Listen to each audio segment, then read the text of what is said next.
voilà, je vais vous faire la recette du pesto aujourd'hui. Donc, pour mon pesto, je vais vous présenter les ingrédients et les appareils, tout ce qu'il nous faut pour faire ce pesto.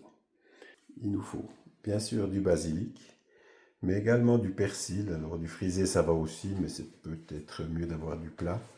Il nous faut un peu de parmesan.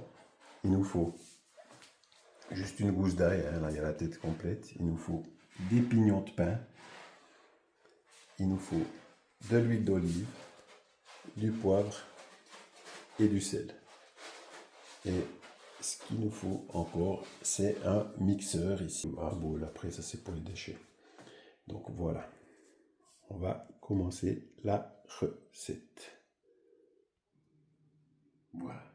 Alors la suite. Alors j'ai préparé ici une gousse d'ail, une seule parce que l'ail c'est pas très digeste. Alors, ça donne un bon goût, effectivement, mais une seule gousse, c'est assez pour parfumer le pesto, la portion que je vais faire. Donc, moi, je déconseille de mettre plus qu'une gousse d'ail. Après, il faut en mettre une, mais pas deux. Alors, c'est une gousse coupée en deux, hein, c'est pas deux gousses. Donc, elle est déjà bien assez grande. Donc, voilà, il faut prendre cette gousse d'ail environ. Ensuite, il faut 50 g de pignons. Alors ici, dans ce paquet, j'ai 100 g. Donc, je vais mettre la moitié à l'œil.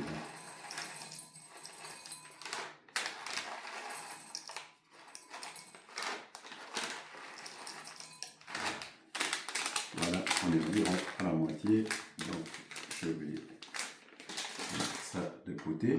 Déjà, les pignons et l'ail. Et ensuite, on va mettre de l'huile d'olive. Alors, vu que par la suite, on va commencer par mixer ça, puis vu que par la suite, il y a assez de matériel, vous pouvez y aller généreusement avec cette huile d'olive pour la première phase ici des pignons.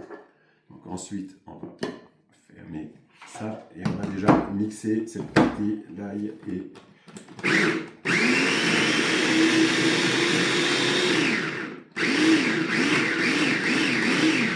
on va mixer l'ail et les pignons. Parce que sinon, des fois, ça se mixe pas bien par la suite si on fait tout en même temps. Donc voilà, on va déjà laisser ça. Et maintenant, on va simplement prendre, alors j'ai une botte de persil et une botte de basilic. Alors, les puristes, ils font que au basilic, mais c'est des fois un peu écœurant. Donc le persil équilibre très bien, sans dominer. C'est toujours le basilic qui va dominer le pesto, mais ça va donner un pesto beaucoup plus sympa. Donc, je coupe avec un ciseau que j'utilise pour la cuisine.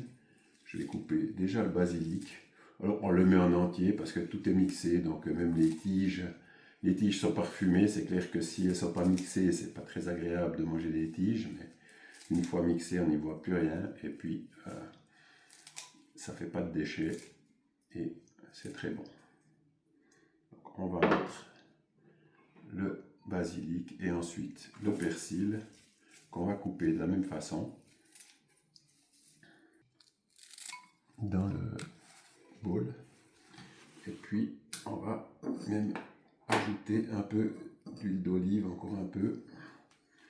Faire attention parce qu'il ne faut pas que ce soit trop sec aussi pour votre mixeur, parce que si c'est trop sec, ça risque de le faire griller à la longue. Donc on y va. Comme ça.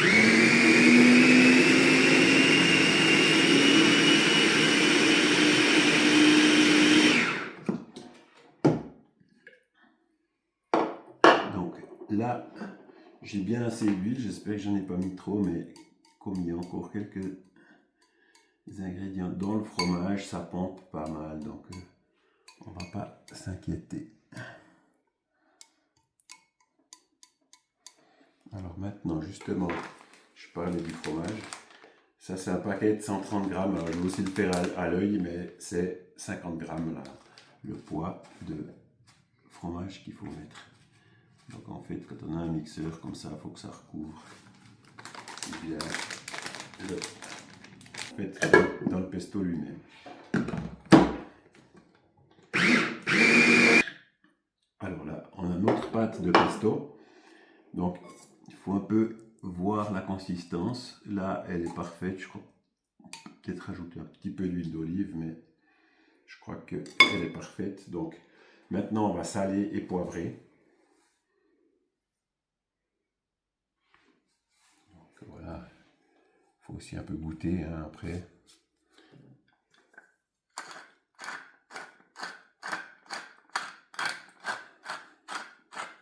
Moi, j'aime bien poivrer généreusement. Voilà.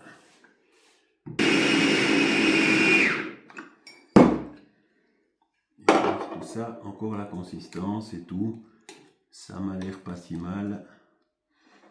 On va goûter éventuellement un petit peu de sel, encore un peu. Mais on a notre pesto. Voilà, arrête de filmer maintenant, viens manger.